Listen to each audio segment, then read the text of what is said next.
మీరు ఒక private bank manager ఉద్యోగాన్ని వదిలి ఇలా ఇప్పుడు ఇల్లు దగలబడి ఒకడు ఏడుస్తుంటే చుట్టగాల్చుకోవడానికి నిప్పుందా? డైలీ ఏమి యాక్టివిటీ చేస్తున్నారు ఈ పర్యావరణ పరిరక్షణ కోసం? నా ఖాళీ సమయాలలో ఆ మొక్కలని నాటడం, వాటిని సంరక్షణ చేయడం. నేను రోజు ఒక 100-150 మందికి ఎవరి చేతిలో ప్లాస్టిక్ కవర్ ఉంటే ఆ కవర్ గుంజుకోవడం. లైఫ్ స్టైల్ని పర్యావరణ హితం కోసం ఎట్లా కన్వర్ట్ చేసి ఎట్లా లింక్ చేసి ప్రచారం చేస్తున్నారు? ఇప్పుడు మీరు ఇల్లు ఉండండి, మీ ఇంట్లో ఒక ఇంకుడు గుంత తీసుకోండి, మీ ఇంట్లో కొన్ని కూరగాయలు పండించుకోండి, పాప పరిహారంగా చేసుకోండి. మీరు చెప్పులు వాడడం లేదని తెలుసు నాకు. సో నేను ఎక్కడ కూడా మళ్ళీ సుఖము అనేటటువంటి దాంట్లోకి నేను వెళ్ళకూడదు. పబ్లిక్ ఎక్కుతున్నాయా? అందరిని ఆపడానికి నేనేమన్నా కాపలా చేసేటటువంటి తుణుకలు తింటున్నామని బొక్కలు మెడలు వేసుకుంటారా? ప్లాస్టిక్ వాడొద్దన్నారని ఆ ప్యాకెట్ని చింపి సంచిలో నూనె పోసుకున్నారు. సమాజంలో సంస్కృతి సాంప్రదాయాలు చాలా ముఖ్య పాత్రను పోషిస్తాయి. నమస్తే, నేను క్రాంతి. మనం పర్యావరణాన్ని పరిరక్షించడానికి కేవలం మొక్కలు నాటితే సరిపోతుందా, లేదా మొత్తంగానే మన జీవన విధానంలో మార్పు రావాలా?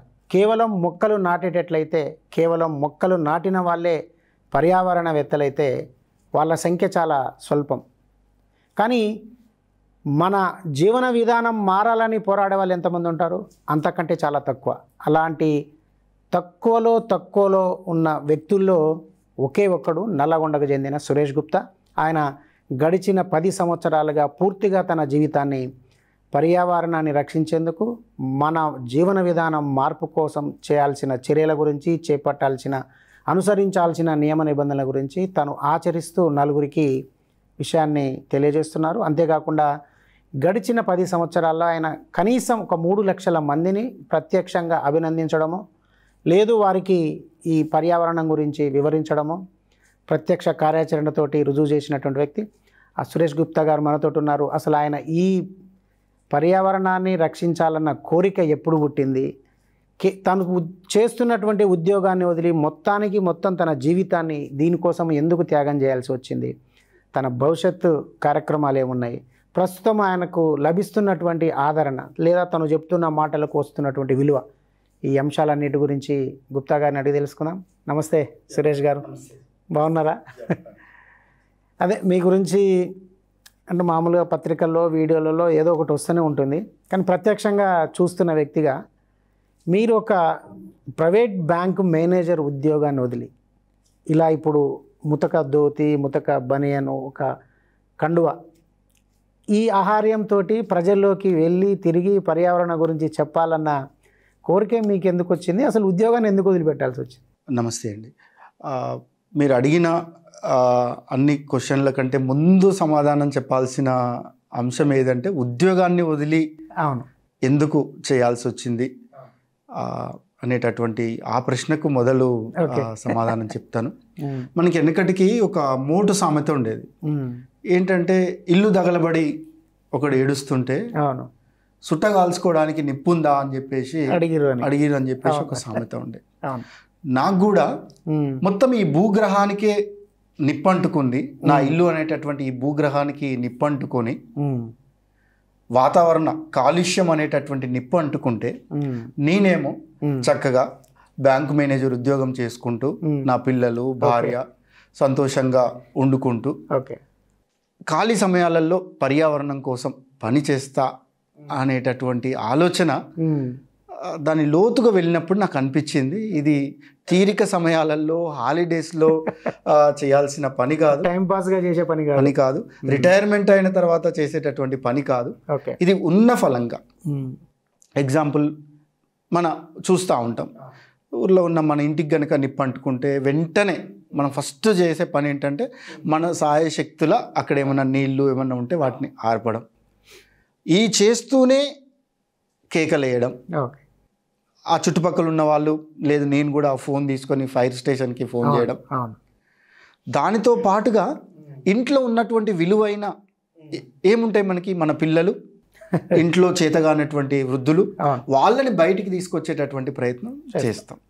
ఆ తర్వాత ఇంకా విలువైన వస్త్రాలు కానీ, విలువైన డాక్యుమెంట్స్ కానీ, డబ్బులు కానీ ఏమైనా ఉంటే బయటికి తీసుకొస్తాం.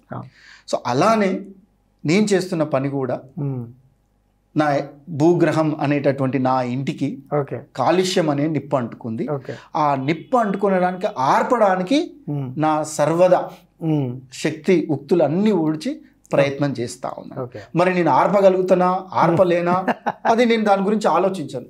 ఓకే ఫలితం ఆశించడం లేదు కానీ పని చేస్తున్నా, చేయాల్సిన పని చేస్తాం.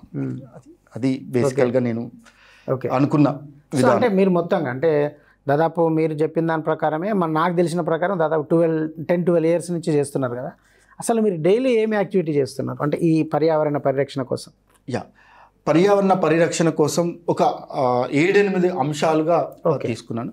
కానీ స్టార్టింగ్లో మీరు ఇంతకుముందు ఏదైతే చెప్తున్నారో పర్యావరణం అంటే కేవలం మొక్కలేనా ప్లాస్టికేనా అని ఏదైతే ఉన్నదా, మరి వాళ్ళే పర్యావరణవేత్తలా, మరి వాళ్ళు ఎంతమంది ఉంటారు అనేటటువంటి ఒక ఆమె నన్ను ఇచ్చేసేటప్పుడు చూశాను.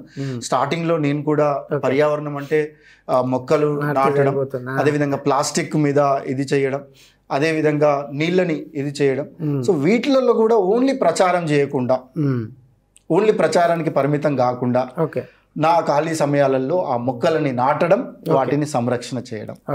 అదేవిధంగా ప్లాస్టిక్ మీద కేవలం ఉపన్యాసాలు ఇచ్చి ఇది వాడొద్దు అని చెప్పేసి చెప్పకుండా నేను రోజు ఒక 100-150 మందికి ఎవరి చేతిలో ప్లాస్టిక్ కవర్ ఉంటే ఆ కవర్ గుంజుకోవడం, వాళ్ళకు చేసంచి పేపర్ బ్యాగు ఇచ్చి దండం పెట్టి బాయ్ బాయ్ ప్లాస్టిక్ అంటూ అట్లా ఒక 3 లక్షల చేసంచులు నేను పంచడం. అంటే ఊరికే జనరల్ గా ఏదైనా ప్రోగ్రామ్ ఏదైనా ఆర్గనైజేషన్ చేసేటప్పుడు ఏం చేస్తారు, అందరికి ఇలా సంచులు ఇచ్చుకుంటా వెళ్ళిపోతా ఉంటారు. నేను అలా కాకుండా ఎవరి చేతిలో అయితే ప్లాస్టిక్ కవర్ లో కూరగాయలు పండ్లు తీసుకెళ్తున్నారో వాళ్ళ కవర్ తీసుకుని దాంట్లో ఉన్న చేసంచులకు మార్చి ఆ రకంగా ఇవ్వడం జరిగింది. అట్లా ప్లాస్టిక్ మీద, అదే విధంగా ఇంకుడు గుంతలు, వాటర్ హార్వెస్టింగ్, సుమారుగా నాకు తెలిసి ఒక 5-6 లక్షల రూపాయలు ఇంకుడు గుంతల కోసం, అంటే మీ సొంత మనీ, నా సొంత మనీ పెట్టి నేను ఇంకుడు గుంతల కోసం ఆ డబ్బు వెచ్చించి చేయడం, అందరికి చెప్పడం. నాకు గుర్తుంది ఒక 5 years బ్యాక్ ఏమనుకుంటా మీ ఇంట్లో ఇంకుడు గుంత కూడా మీరు తీసుకున్నారని తెలిస్తే ఆ వర్షం వచ్చిన రోజున అక్కడికి వచ్చి మిమ్మల్ని అప్రిషియేట్ చేసి వెళ్ళాను. అట్లా ఆ ఇంకుడు గుంతల కోసం చెయ్యడం. అప్పుడు స్టార్టింగ్ లో నేను కూడా అందరిలాగానే అందరూ పర్యావరణవేత్తలు, అటవీ అధికారులు, అందరూ ప్రభుత్వాలు చెప్పినట్టుగా మొక్కల మీద ప్లాస్టిక్ మీదనే నా దృష్టి ఉండేది. నేను కూడా అట్లే చేశాను. కానీ తర్వాత నాకు అర్థమైంది, ఎక్కడైనా ఎవరైనా చెట్టు కొట్టేస్తుంటే నాకు బాధ అనిపిస్తుంది. ఏదన్నా గుట్టని తవ్వేస్తుంటే బాధ అవుతా ఉంటుంది. ఓ రోజు నేను ఇంట్లో కూర్చున్నాను, ఇట్లా కూర్చొని గృహప్రవేశం అయిపోయింది, అంతా ఇదైంది, రెంట్కి ఇచ్చేసి మళ్ళీ మేము మా ఇంటికి ఉండడానికి వచ్చాము. చూస్తుంటే అన్ని కప్బోర్డ్స్ ఉన్నాయి, మార్బుల్స్ ఉన్నాయి. మరి అప్పుడు అనిపించింది నాకు, అరే ఈ మార్బుల్ ఎక్కడో దగ్గర గుట్టను తవ్వితేనే వచ్చినాయి కదా, మరి అలాంటి మార్బుల్ తెచ్చి మరి నేను దీని మీద కూర్చొని ఎందుకు ఆనందపడుతున్నా, ఎందుకు ఒక గొప్పగా ఫీల్ అవుతున్నా? చెట్లు కొట్టేస్తే బాధపడ్డా నేను, పడుతున్నా నేను. మరి నా ఇంట్లో ఇంత ఫుల్ కప్బోర్డ్స్, కిచెన్ లో, బెడ్రూమ్ లో, హాల్లో ఫుల్ కప్బోర్డ్స్ చేయించుకుంటే ఎందుకు మరి నాకు ఆనందం వేస్తుంది అనేటటువంటి దాన్ని నేను మళ్ళొక్కసారి ఊహించుకొని ఓకే అంటే మనం తప్పు చేస్తున్నాం మనం అన్నటువంటి అంశాలు తెలుసుకోవడం, ఆ అంశాల నుంచే పుట్టినది.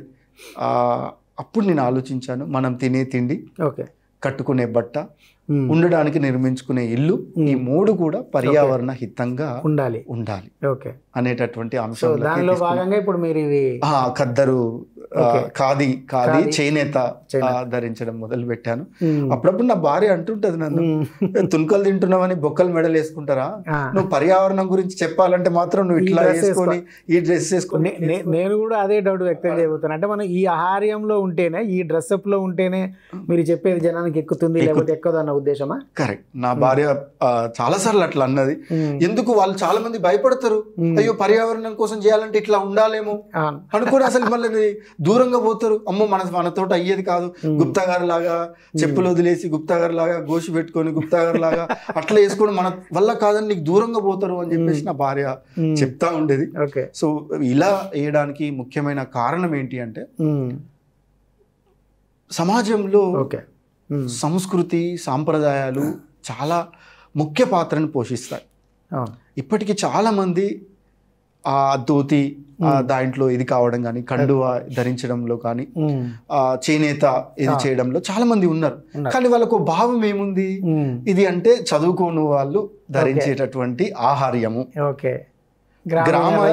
గ్రామీణటువంటి రైతులు, చేతి వృత్తుల వాళ్ళు చేసుకునే వాళ్ళు, వాళ్ళు కూడా ఎక్కడైనా ఫంక్షన్ కి వెళ్ళాలి, ఎక్కడికైనా వెళ్ళాలన్నప్పుడు వాళ్ళు కూడా మార్చుకొని వెళ్తారు కదా అనేటటువంటి ఇది కూడా ఉంటది. దానికి మళ్ళీ మనం ఒక పూర్వ స్థాయిని తీసుకురావాలి, ఆ గౌరవాన్ని దక్కించాలి అనేటటువంటి ఉద్దేశంతో ఈ రకమైనటువంటి ఇచ్చేసాను. నేను దాంట్లో నా పరంగా సక్సీడ్ అయ్యాను. కొన్ని వేల మంది, లక్షల మంది వాళ్ళని నన్ను చూడగానే వాళ్ళ నాన్నని చూశాను, మళ్ళీ నా ఈ బనీన్ని అని చెప్పేసి చాలా మంది ఇది కావడం జరిగింది. ఎందుకంటే మనం వేసేటటువంటి బనీన్లన్నీ కూడా కోయంబత్తూరు, అక్కడ సిరిపూర్ నుంచి తమిళనాడు, ఆ రాష్ట్రాల సూరత్ నుంచి వస్తూ ఉంటాయి, మిషన్ మేడ్ వస్తూ ఉంటాయి. సో కాబట్టి ఇది ఈ బనీన్ అనేది మనకి మ్యాన్ మేడ్, కాకపోతే మనకు నచ్చిన డిజైన్ లో ఫ్యాషన్ లో కుట్టించుకోవచ్చు అని కూడా చెప్తా ఉంటాను.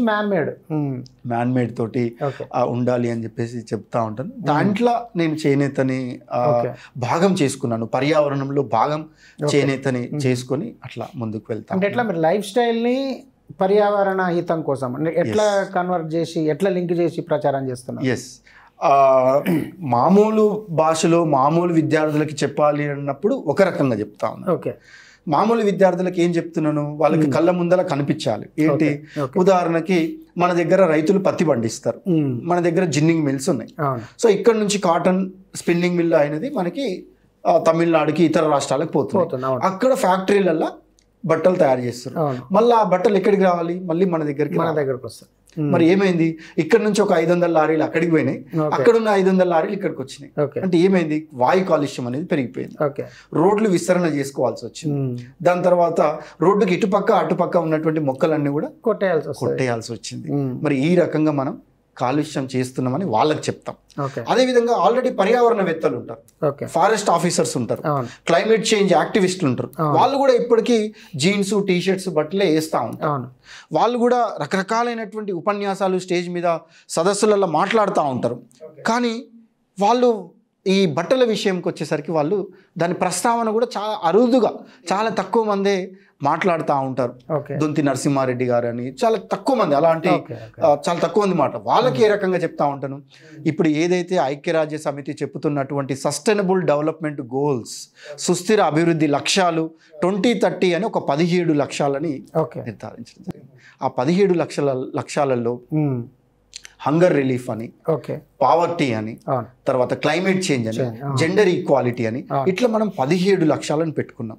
ఒకవేళ మనం గనక చేనేత వస్త్రాలని ధరించడం గనక మొదలు పెడితే ఈ SDG 17 గోల్స్ ఏవైతే ఉన్నాయో ఆల్మోస్ట్ 12 గోల్స్ ని మనం ఫుల్ఫిల్ చేసినాం. ఆ లక్ష్యాల కోసం చాలా శ్రమ పడుతూ ఉన్నది ఐక్యరాజ్య సమితి, వివిధ సంస్థల ద్వారా ఇది చేస్తూ ఉన్నారు అని వాళ్ళకి చెప్తా ఉంటాను. ఎందుకంటే చేనేత రంగం మనం చూస్తూ ఉన్నాం, చాలా సిరిపురం, వెల్లంకి, నారాయణపురం, పుట్టపాక, కొయ్యలగూడెం అనేక గ్రామాలలో వాళ్ళకి ఫ్యాక్టరీలు ఉండవు. వాళ్ళ బెడ్రూమ్, హాలు, కిచెన్ ప్రతిదీ వాళ్ళు ఒక ఫ్యాక్టరీయే వాళ్ళకి. అక్కడ రంగులు అద్దుతుంటారు, పిల్లలు వాళ్ళు కూడా పనిచేస్తూ ఉంటారు, మహిళలు పనిచేస్తూ ఉంటారు. అట్లా అందరికీ కూడా ఉపాధి దొరుకుతుంది, వాళ్ళకి జీవనోపాధి దొరుకుతుంది. అదే విధంగా వాళ్ళ పిల్లల్ని కూడా చదివించుకోవడానికి అవకాశం ఉంటుంది, కాలుష్యం కూడా తగ్గుతుంది. అట్లా ఇండైరెక్ట్గా ఏంది, నేరుగానే చేనేత ఖాదీ బట్టలు ఇస్తే మనం పర్యావరణాన్ని కాపాడినట్లే. అదే ఇప్పుడు మీరు ఐక్యరాజ్య సమితి గురించి చెప్పారు, ఇప్పుడు కాప్ సదస్సులు జరుగుతున్నాయి. కాప్ సదస్సులు జరుగుతూ ఉన్నాయి. కాప్ 28 మన రీసెంట్లీ జరిగిపోయింది. అట్లా కాప్ 14 అని, కాప్ 1, కాప్ 2 అట్లా సదస్సులు జరుగుతూ ఉన్నాయి. సో కాబట్టి మనం ఆ సదస్సులకి కూడా వెళ్ళే వాళ్ళు ఇప్పటికీ ఇంకా చేనేత మీదకి రావట్లేరు. ఇంకా సూట్ అంటే మోడ్రన్ గా తయారైనటువంటి ఫ్యాక్టరీవే చేస్తూ ఉన్నారు. ఎందుకంటే సమాజం ఆ దృష్టికి వెళ్ళలేదు ఇంకా. కానీ తిండి విషయంకి వచ్చేసరికి కొంత ఆలోచన వచ్చింది. ఇప్పటికీ మనం ఉమ్మడి రాష్ట్రాలలో ఆంధ్రప్రదేశ్ అగ్రగామిగా ఉంది ప్రకృతి వ్యవసాయం మీద. ప్రకృతి వ్యవసాయం మీద గత ప్రభుత్వము చాలా పెద్ద ఎత్తున సుభాష్ పాలేకర్ గారిని ద్వారా ఒక సపరేట్ వింగ్నే తయారు చేసి మన ప్రకృతి వ్యవసాయం గురించి సుభాష్ పాలేకర్ గారిని ఇచ్చేసేసి వారు చాలా ఫుల్ ఫ్లెడ్జ్డ్గా వర్క్ చేస్తూ ఉన్నారు. అట్లా చాలా సంస్థలు కూడా అట్లా పనిచేసే వాళ్ళని కూడా గుర్తింపిస్తూ ఉన్నారు. ఓకే. మనం చూస్తే రైతు దినోత్సవం సందర్భంగా ప్రకృతి వ్యవసాయం చేసే రైతులని సన్మానించడం, అదేవిధంగా కేంద్ర ప్రభుత్వం అయితే ఏకంగా ప్రకృతి వ్యవసాయం చేసే రైతులకి పద్మశ్రీ అవార్డులు ఇవ్వడం జరిగింది. ఓకే. సో గతంలో మనం పద్మశ్రీ అవార్డులు అంటే అవి ఒక సినిమా యాక్టర్లకు రావడము, లేదంటే ఒక పారిశ్రామికవేత్తలకు రావడము అనేటటువంటి ఒక భావన ఉండే. గత 10 సంవత్సరాల నుంచి వనజీవి రామయ్యకి, అరే పిచ్చిగా మొక్కలు నాటుతాడు అనేటటువంటి వ్యక్తికి కూడా, అంటే ఇట్లా చేస్తే కూడా పద్మశ్రీ అవార్డు ఇస్తారా? అదేవిధంగా తిమ్మక్కకి, అదేవిధంగా పర్యావరణం మీద పనిచేసే చాలా మంది ఇండివిజువల్ వ్యక్తులకి పద్మశ్రీ అవార్డులు రావడం, దాని తర్వాత అట్లా వ్యవసాయం మీద చాలామందికి కూడా ఒక అవగాహన వచ్చింది. అరే నా ఆరోగ్యం బాగుండాలి అంటే ఎక్కడ గో ఆధారిత వ్యవసాయం చేస్తున్నారు రైతులు అని చెప్పేసి చాలామంది వెళ్ళడం, పాలు కూడా తెచ్చుకోవడం, వీలైతే ప్రతి ఒక్కరు ఇంట్లో ఇంటి పంట వేసుకొని ఇది చేసుకోవడం. కొంతమంది రైతులు నేను మొత్తం చేయలేను, నాకు 20-30 ఎకరాలలో నేను ప్రకృతి వ్యవసాయం చేయలేను, కానీ నా ఇంటి మందం, నా చుట్టాల మందం కొంత చేస్తా అని చెప్పేసి అనే భావం వచ్చింది. అంటే మీరు ఈ ప్రకృతి వ్యవసాయం మీద కూడా ప్రచారం చేశారా? నేను ఆ ప్రకృతి వ్యవసాయం మీద ప్రచారం చేయడం, ఆ శిక్షణలు అవుతున్నప్పుడు రైతులను అక్కడికి తీసుకెళ్లడం, ఆల్రెడీ చేస్తున్నటువంటి రైతులని అభినందించడం, వాళ్ళు పండిస్తున్నటువంటి ఉత్పత్తులకి ఆ చిన్న చిన్న గ్యాప్స్ ని ఆ కస్టమర్స్ దగ్గరికి చేర్చడం. సో అట్లా కూడా ఆ ప్రకృతి వ్యవసాయం. ఎందుకంటే నేను చౌటుపల్లి దగ్గర ప్రకృతి వ్యవసాయం చేస్తుంది రజిత పెద్దకొండూరు, ఆమెతోటి మాట్లాడినప్పుడు రైస్ మీ దగ్గర ఉన్నాయని చెప్పింది నాకు. కరెక్ట్.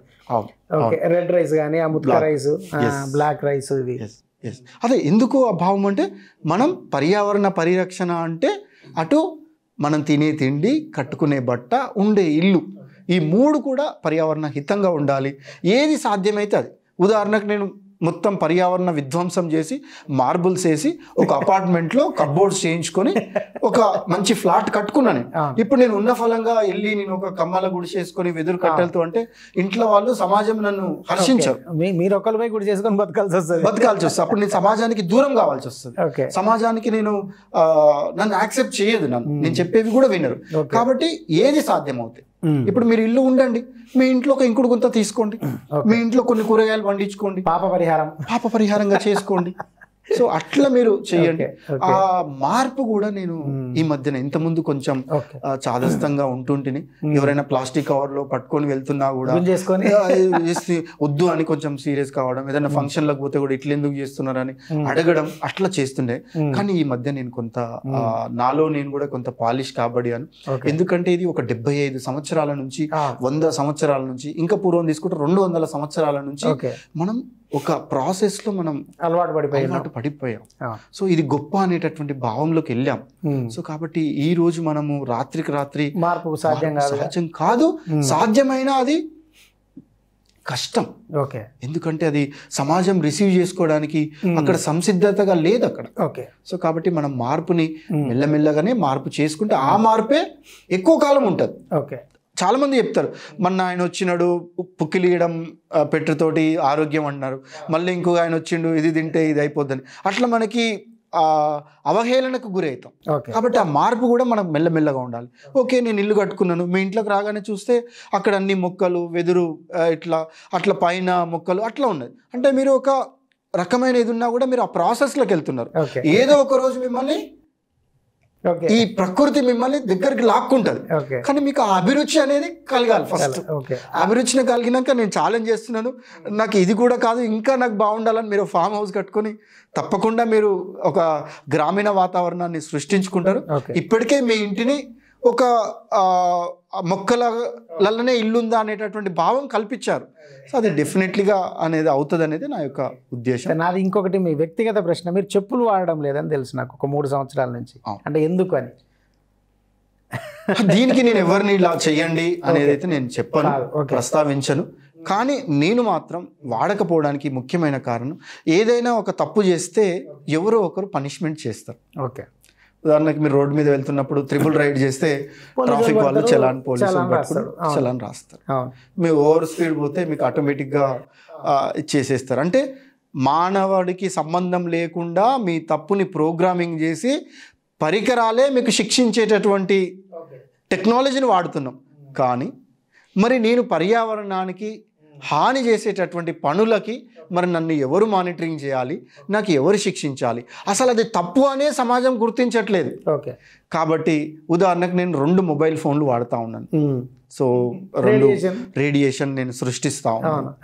సో మరి అది ఒక పర్యావరణానికి నేను హాని చేస్తాను. ఇప్పటికీ నా ఇంట్లో థర్మల్ పవర్ ద్వారా తయారయ్యేటటువంటి విద్యుత్తుని నేను వాడి విధ్వంసం చేస్తూ ఉన్నాను. ఇంకా ఇప్పటికీ నేను కొంత తెలిసి తెలియక తప్పని పరిస్థితుల్లో ప్లాస్టిక్ ఉపయోగిస్తూనే ఉన్నాను. అప్పుడప్పుడు కొన్ని కెమికల్ ఇవి వాడుతూనే ఉన్నాను.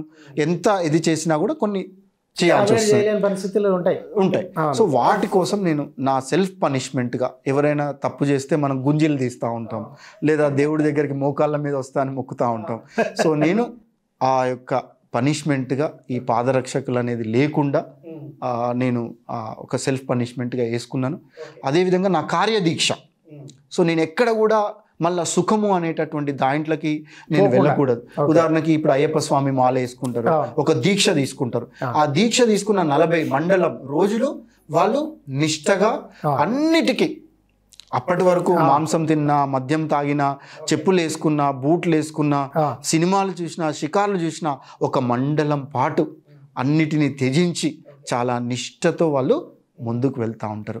నేను ఈ యొక్క పర్యావరణ కార్యాన్ని కూడా అదే నిష్టతో ఉండాలి, నాకు మళ్ళీ సుఖం అనేటటువంటిది అలవాటు కావద్దు అని చెప్పేసి ఒకటి కారణం అండి. ఓకే, ఇదంతా చూస్తే మీ ఇంట్లో చాలా అన్నారా అనుకోరా? మీ పిల్లలు కానీ, మీ ఇంట్లో కానీ, మీ బంధువులు కానీ, మీ స్నేహితులు కానీ? ఎస్, చాదస్తం అని చెప్పేసి అంటారు. ఇట్లా ఎందుకు చేయాలి, అట్లా చేయాలి, ఆరోగ్యం కూడా ముఖ్యమే కదా. నీకు రేపటి నాడు ఏదైనా రోడ్డు మీద వెళ్తున్నప్పుడు ఏదైనా కుచ్చుకున్నప్పుడు నువ్వు ఏదైతే చేయాలని అనుకుంటావో. ఓకే, అంటే చెప్పులు లేకుండా నడవడం అన్నది హైజెనిక్ కాదు. చెప్పులు లేకుండా నడవడం అనేది హైజెనిక్ కాదు. సో ఇక్కడ ఉన్నటువంటి సమాజంలో ప్రస్తుతం అన్ని డాంబర్ రోడ్డు, కాంక్రీట్ రోడ్లు ఉన్నాయి. ఎక్కడ ముళ్ళులు ఉంటాయి, మన బండికే పంక్చర్ అయిన సందర్భాలు చాలా సందర్భాలు ఉంటాయి. అట్లాంటిది మరి మన కాలుకి ఎందుకు కుచ్చుకోదు అని చెప్పేసి చెప్తా ఉంటారు. సరే, ఎవరు ఎన్ని చెప్పినా కూడా నేను అది ఒక సెల్ఫ్ పనిష్మెంట్ అనుకో. పనిష్మెంట్ అంటే పనిష్మెంటే కాదు, దాంట్లో ఏం మార్పులు చేర్పులు లేవు. భవిష్యత్తులో మరి నేనేమన్నా ఇదవుతామా తెలియదు. అంటే నేను ఇంట్లో సోలార్ పవర్ పెట్టుకొని ఇంకా పర్యావరణానికి చేసే హాని ఇంకా తగ్గించేనాడు నేను మారుతున్నాము. ఇప్పుడైతే విద్యుత్ వాహనం ఒకటి కొనుక్కున్నాను. గతంలో ఎలక్ట్రిక్ వెహికల్ పెట్రోల్ వాడుతున్నా అనేటటువంటి ఒక బాధ నుంచి కొంత అయితే తగ్గింది, ఉపశమనం అయితే తగ్గింది. మొన్న ఒక మిత్రుడు కూడా నన్ను అడిగాడు, మరి నేను ఆ రోజు నువ్వు చెప్పులు వేసుకోవట్లేవు అంటే ఇవన్నీ కారణాలు చెప్పావు కదా, ఇప్పుడు మరి కరెంటు బండి కొనుక్కున్నావు కదా, మరి ఇక్కడ నుంచి చెప్పులు వేయడం స్టార్ట్ చేస్తావా అని చెప్పేసి కూడా అడిగారు. కానీ ఇంకా నేను చేయాల్సినవి కొన్ని ఉన్నాయి అని చెప్పేసి చెప్పాను. ఇప్పుడు మీరు చెప్తున్న ఈ అంశాలన్నీ అంటే పబ్లిక్ ఎక్కుతున్నాయా? అంటే ఇంత తొందరగా చేంజ్ అవుతుంది అనిపిస్తుందా మీకు సొసైటీ? ఎస్ అండి, పబ్లిక్కి ఏది వెంటనే ఎక్కదండి, టైం పడుతుంది.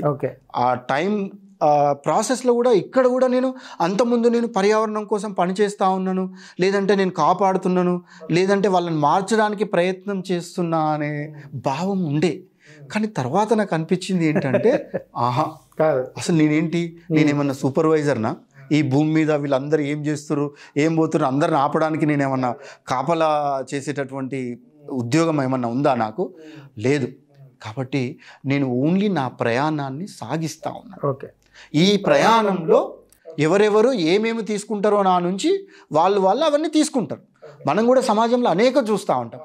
చూసి నువ్వు ఏదైతే స్వీకరిస్తామో దాన్ని నువ్వు ఆచరించడానికి ప్రయత్నం చేస్తావు, లేదా ఆస్వాదిస్తావు, లేదా అతన్ని ప్రోత్సహిస్తావు, లేదా ఇంకెవరినన్నా చేయమని చెప్తావు. సో నేను చేసేది కూడా ఏంటి అంటే, ఇది ఒక ప్రయాణాన్ని ఎంచుకున్నాను. ఈ ప్రయాణం నేను కొత్తగా కనిపెట్టింది కాదు, ఇది ఆల్రెడీ ఇక్కడ ఒక మార్గం ఇట్లా చాలామంది మన పెద్దవాళ్ళు నడిచారు. కానీ ఇప్పుడు ఆ మార్గం అనేది గొప్పది కాదు అన్న భావంతో ఎక్స్ప్రెస్ హైవే వేస్తే ఆ హైవే మీద వెళ్తున్నాం మనం. నాకు లేట్ అయినా పర్వాలేదు, నేను స్పీడ్లో వెళ్ళాలి నేను అనేటటువంటి ఒక 50 కిలోమీటర్లు నాకు డిస్టెన్స్ ఎక్కువైనా పర్వాలేదు, కానీ నాకు సాఫీగా సాగాలి ప్రయాణం అని మనం ఎక్స్ప్రెస్ రోడ్డు, హైవే రోడ్డుని ఎంచుకున్నాం. కానీ నేనేం ఎంచుకున్నాను, ఆ మట్టి రోడ్డు ఎవరు నడవకపోవడం వల్ల అది అంతా రాళ్ళు, కంప, తర్వాత అన్ని పొదలు మొలిచిపోయినాయి. కాబట్టి నేను ఆ దారిని ఎంచుకొని ఆ దారిలో ఉన్నటువంటి రాళ్ళు, కంప అంతా ఏరుకుంటూ వెళ్తున్నాను. ఏరేటప్పుడు నా కాళ్ళకి షూస్ కానీ చెప్పులు కానీ ఉంటే నేను కొంత ఆదమరిచి కొన్నిటిని వదిలేసి వెళ్ళిపోతా. కాబట్టి నేనేం చేయాలి, ఆ చెప్పులు లేకపోతే ప్రతిదీ నాకు స్పర్శగా అనుకుంటుంది. ఎందుకు ఇలా చేయాలి, ఇలా చేయకపోతే కొంతమంది ఈ రోడ్డు కూడా మంచిగానే ఉందా అని వస్తారు. వచ్చి వాళ్ళు ఏం చేస్తారు, అరే కొంచెం దూరం రాగానే ముళ్ళు గుచ్చుకుంటుంది, రాళ్ళు గుచ్చుకుంటాయి, అమ్మో ఇది బాగాలేదని భయపడి వెళ్ళిపోతారు. అట్లనే ప్లాస్టిక్ వాడొద్దని నేను చెప్పాను. ఏం చేశారు, ఒక వ్యక్తి ఇలా నేను స్కూల్కి వెళ్ళాను, లేదా మీకే చెప్పాను, నేను చెప్పి ఈ ఇంటర్వ్యూ అయిపోయిన తర్వాత మీరు నాతో సంభాషించిన తర్వాత మీ మేడం ఒక లిస్ట్ ఇచ్చి మీరు సామాన్ తీసుకురండి అని చెప్పాను. మీరు అమ్మో సురేష్ గుప్తాతో ఇంతసేపు నేను చేసి వారిని అభినందించి ఇంతమంది ప్రేక్షకులకు వారిని పరిచయం చేసే మరి నేను ప్లాస్టిక్ కవర్ వాడితే ఎలా అని చెప్పేసి ఒక చేసంచి తీసి షాప్కి వెళ్ళారు. మీ మేడం లిస్ట్ రాసి ఇచ్చిన 15 వస్తువులు షాప్ అతనికి ఇస్తే అన్నీ పెట్టాడు.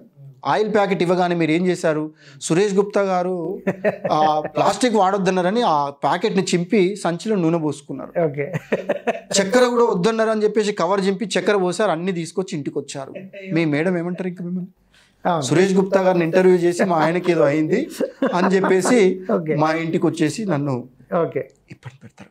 కాబట్టి నేనేం చేయాలి, దీంట్లో మీరు క్యారీ బ్యాగ్ని అవాయిడ్ చేసి సంచి వాడండి. కానీ ఇవన్నీ కూడా ఇంటికి తీసుకొచ్చిన తర్వాత అవన్నీ ఏ డబ్బాలోకో ఆ డబ్బాలో పోసిన తర్వాత వాటిని జాగ్రత్తగా దాన్ని మీరు డిస్పోజ్ కనుక చేస్తే అవి రీసైకిల్ అయ్యి పర్యావరణానికి మేలు అవుతుంది. నేను ఆ విషయం చెప్పకుండా ఓన్లీ ప్లాస్టిక్ వాడద్దన్న విషయం ఒకటే చెబితే దానివల్ల చాలా అనర్థాలు వచ్చి మళ్ళీ మీరు అసలు ఏది వాడకుండా మీరు మళ్ళా దాంట్లోకి వెళ్ళిపోయేటటువంటి ప్రమాదం ఉంటుంది. కాబట్టి నేను ఒక సమాజానికి చెప్తున్నటువంటి సందర్భంలో దాని కాన్సిక్వెన్సెస్ కూడా ఏముంటాయో నేను గ్రహించి వాటికి చేయాలి. ఇలా మీరు ఒక 6 నెలలు చేసిన తర్వాత అప్పుడు మీకు ఆలోచన వస్తుంది, అరే గుప్తా గారు చెప్పినట్టు గానుగ నూనెలు కూడా చెప్పాడు కదా, మరి ఈసారి నేను నూనె ప్యాకెట్ కాకుండా ముందుగానే ప్లాన్ చేసుకొని ఒక డబ్బా కానీ గాజు సీసా తీసుకెళ్ళి నా ఇంట్లోకి ఒక 2 నెలలకు సరిపడా నూనె తెచ్చుకుంటా అన్న భావం మీకు వస్తుంది. అలా మీలో మార్పు రావాలి తప్ప ఈ రాత్రే మీరు ఇదంతా కావాలి అంటే బెడిసి కొట్టేసి ఇబ్బంది అవుతాం. సో ఇప్పుడు ఇదంతా తిరగడానికి, ప్రచారం చేయడానికి, వేరే వాళ్ళని అభినందించడానికి, వాళ్ళకి షాల్వాలు కప్పడమో చిన్న గిఫ్ట్లు ఇవ్వడమో, లేదు ఇప్పుడు మీరు చేతి సంచులు పంచుతున్నారు, డబ్బులు ఎక్కడి నుంచి వస్తున్నాయి? ఇది చాలా మందికి ఉన్న ప్రశ్నే. అసలు అది మీకు సంస్థ అన్నది ఏది లేదు, ఒక బోర్డు పెట్టుకున్న ఆఫీస్ లాంటిది ఏమి లేదు, మీరు 1 man ఆర్మీగా తిరుగుతున్నారు. సో అమౌంట్ ఎక్కడి నుంచి వస్తున్నాయి, ఫండ్స్ ఎక్కడి నుంచి? ఇది ప్రతిరోజు నిత్యం చాలా మంది నన్ను అడుగుతూ ఉంటారు, ఈ సీక్రెట్ ఏదో చెప్తే మేము కూడా వస్తాం కదా, ఈ సీక్రెట్ ఏదో చెప్తే ఇట్లా మీకు ఫ్యామిలీ ఎలా గడుస్తుంది ఏంటి, ఈ సీక్రెట్ ఏదో చెప్తే మేము కూడా వస్తాం కదా అనేటటువంటి చాలామంది ప్రశ్నలు వేస్తూ ఉంటారు. సో దానికి నేను ఎంచుకున్న మార్గం, గతంలో నా సేవింగ్స్ కానీ నాకు ఉన్నటువంటి డబ్బు ఏదైతే ఉందో, నా శాలరీ ఏదైతే ఉందో అది మొత్తం కూడా నేను పర్యావరణం కోసమే ఖర్చు పెడతా ఉండేది. సో అప్పుడు ఆ సందర్భాలలో నేను ఎవరినైనా హ్యాండ్ లోన్ కానీ బదులు కానీ అడిగినప్పుడు కూడా అరే ఈయనకేంటి బ్యాంక్ మేనేజరు, లేదంటే ఓ మంచి సరే ఒక వైశ్య కమ్యూనిటీలో మనం ఇది అయ్యాం కాబట్టి మాట తప్పకుండా మళ్ళీ రీపే చేస్తాడనే నమ్మకమో ఏదో ఒకటి మొత్తం మీద అడగగానే ఇవ్వడం. కొంతమంది అయితే అడగకపోయినా కూడా ఉంచండి ఏం కాదు మీకు, మళ్ళీ ఇద్దరు మీరు అని చెప్పేసి చెప్పడం ఉంటుంది. కానీ అలా చేస్తూ ఉంటే నాకు చాలా ఇబ్బందికరమైన పరిస్థితి వస్తూ ఉంది. అన్ని సేవింగ్స్ అన్నీ కూడా అయిపోయాయి. తర్వాత మన శాలరీ ఆల్రెడీ పిఎఫ్ ఈపీఎఫ్లు మనకు ఉన్నటువంటి డబ్బులన్నీ కూడా తీసి మనం ఖర్చు పెట్టడం జరిగింది. సో కాబట్టి ఇంకా అయ్యేదానికి మాత్రం నేను ఎంచుకున్న మార్గం మాత్రం బ్యాంక్స్ నుంచి లోన్స్ తీసుకోవడం, క్రెడిట్ కార్డ్స్ తీసుకోవడం, మనకి ఇబ్బంది పెట్టకుండా ఉండేటటువంటి వాళ్ళ దగ్గర లోన్స్ తీసుకోవడం, ఈ రకంగా చేస్తూ ఉన్నాను. తప్పే అది. ఒక ఆర్థికమైనటువంటి క్రమశిక్షణ కలిగిన ఒక ఇన్ని రోజులు సర్వీసెస్ ఇచ్చినటువంటి వ్యక్తిగా ఇలా చేయడం తప్పే అనిపించినప్పటికీ కూడా మరి ఇది ఒక సమాజ హితం కోసం చేయకుండా తప్పని పరిస్థితిగా ఏర్పడ్డది. ఎందుకంటే మిగతా సమాజం అంతా వాళ్ళ పిల్లల్ని అమెరికాకు పంపడానికి, వాళ్ళ పిల్లల్ని నారాయణ స్కూల్ లాంటి కాలేజీలలో చదివించడానికి వాళ్ళు డబ్బు వెచ్చిస్తూ ఉంటారు, లేదా పిల్లల పెళ్ళిళ్ళు చేయడానికి వెచ్చిస్తూ ఉంటారు, ఆరోగ్యం కోసం వెచ్చిస్తూ ఉంటారు. నేను ఇప్పుడు నా అమ్మ భూతల్లి ఒక క్లిష్టమైనటువంటి పరిస్థితిలో నెట్టివేయబడి తద్వారా నాతో పాటు నా చుట్టూ ఉన్నటువంటి ప్రజలు, సమస్త జీవరాశులు కూడా ప్రతి నిమిషం కొన్ని వేల జీవజాతులు అంతమైపోతూ ఉన్నాయి. కాబట్టి ఇది నేను అత్యంత ప్రయారిటీ కింద తీసుకొని ఈ ప్రయాణాన్ని సాగిస్తూ ఉన్నాను. మళ్ళీ చాలామంది కూడా అడుగుతారు, బాగానే అసలు మామూలుగా మంచి మంచి వాళ్ళకి ఈ రోజులలో అప్పు పుట్టని పరిస్థితి, మరి నీకెవరు అప్పు ఇస్తున్నారు ఏంటి అని చెప్పేసి తెలియని పరిస్థితిలో ఎలా ఇస్తున్నారు అంటే, బ్యాంక్స్ ఇప్పుడు అంతా కూడా కంప్యూటరైజ్డ్ అయిపోయినాయి, అంత సిబిల్ స్కోర్. సో మీరు ఎవరి దగ్గరికి వెళ్ళి మీరు డబ్బు కావాలని అడగాల్సిన ఆటోమేటిక్గా 760 పాయింట్లు 750 పాయింట్స్ సిబిల్ స్కోర్ ఉంటే ఎవరికైనా కూడా డైరెక్ట్గా మీకు లోన్లు ఇచ్చేస్తూనే ఉంటారు. అట్లా HDFC, Paytm, axis bank, SBI, అట్లా బజాజ్, ఇట్లా దాదాపు సుమారుగా నేను ఒక 20 లక్షల వరకు నాకు సురేష్ గుప్తా గారు అప్పుల అప్పారావు గారు సో ఆ రకంగా చేయడం. కొంతమంది అంటారు, సో అయితే ఇప్పటి వరకు నీకు బ్యాంకులు వీటన్నిటి పేరు పెట్టుకోవాలి నువ్వు అని చెప్పేసి కూడా అంటా ఉంటారు. సో ఇది ఇలా చేయండి. ఏమైనా వస్తున్నాయి మీకు? డొనేషన్స్ ఏమి రావండి. సో ఎవరైనా ఒకరు పేపర్లో, టీవీలో అక్కడ ఇక్కడ చూసి స్పందిస్తూ ఉంటారు.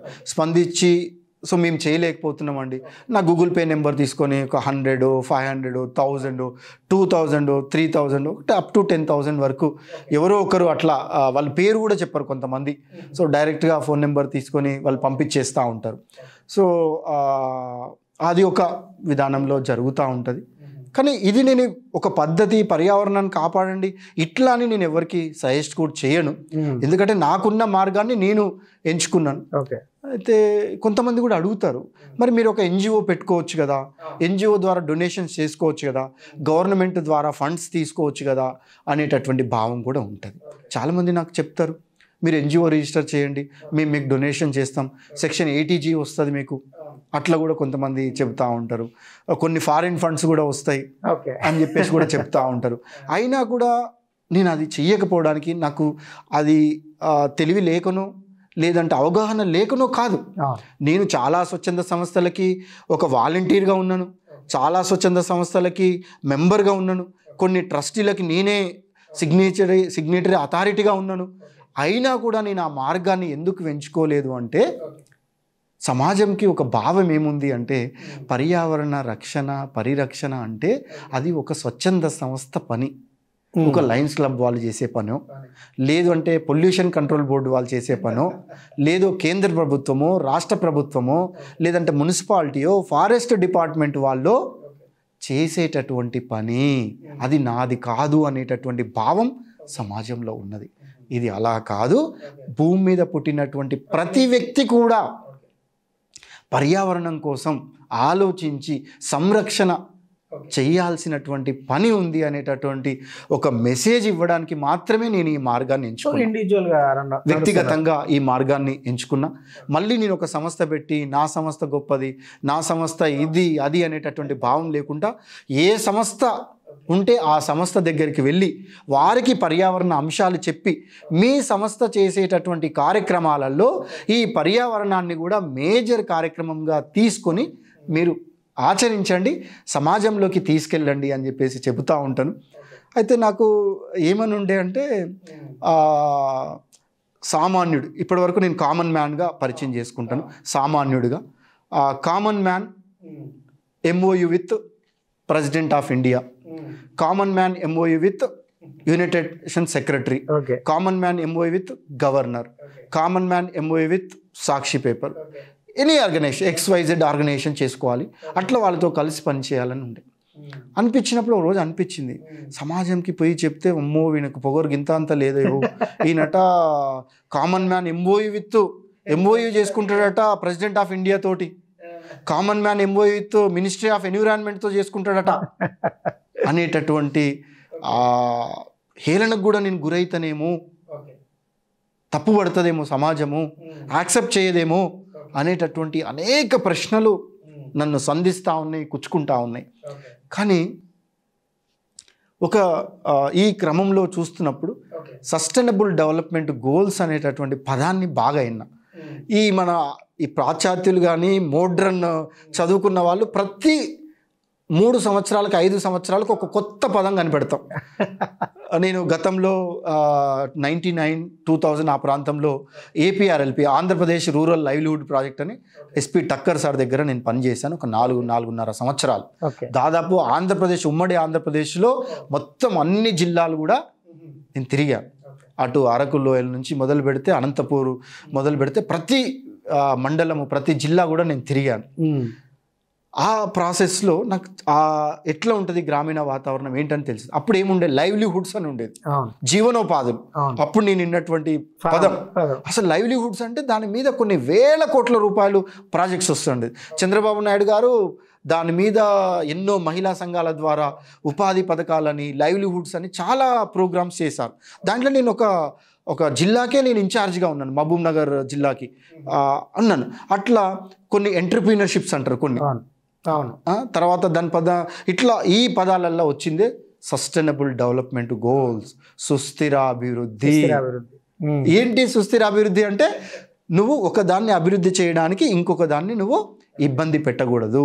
సో రెండు మింగిలై ఒకదానికి ఒకటి అనుసంధానం చేసుకుంటూ అభివృద్ధి సాధించాలి అని చెప్తారు. అయితే ఈ సుస్థిర అభివృద్ధి గోల్స్ 16 గోల్స్ ఉన్నాయి, బాగున్నాయి. 17వ గోల్ ఇంట్రెస్టింగ్ గోల్. అసలు ఎవరు ఆ గోల్ గురించి మాట్లాడరు. 17th గోల్ ఏంటంటే పార్ట్నర్షిప్, అంటే భాగస్వామ్యం. అంటే మనం ఈ 16 గోళ్ళని సాధించడానికి ఏం చేయాలనుకుంది ఐక్యరాజ్య సమితి? 17వ గోల్ పెట్టి పార్ట్నర్షిప్ అంటే ఒక సంస్థతోటి, ఒక వ్యక్తితోటి, ఒక ప్రభుత్వంతోటి, ఒక దేశంతో కలిసి పనిచేసి మనం ఈ 16 గోల్స్ని చేయాలి అని చెప్పేసి అనుకున్నారు.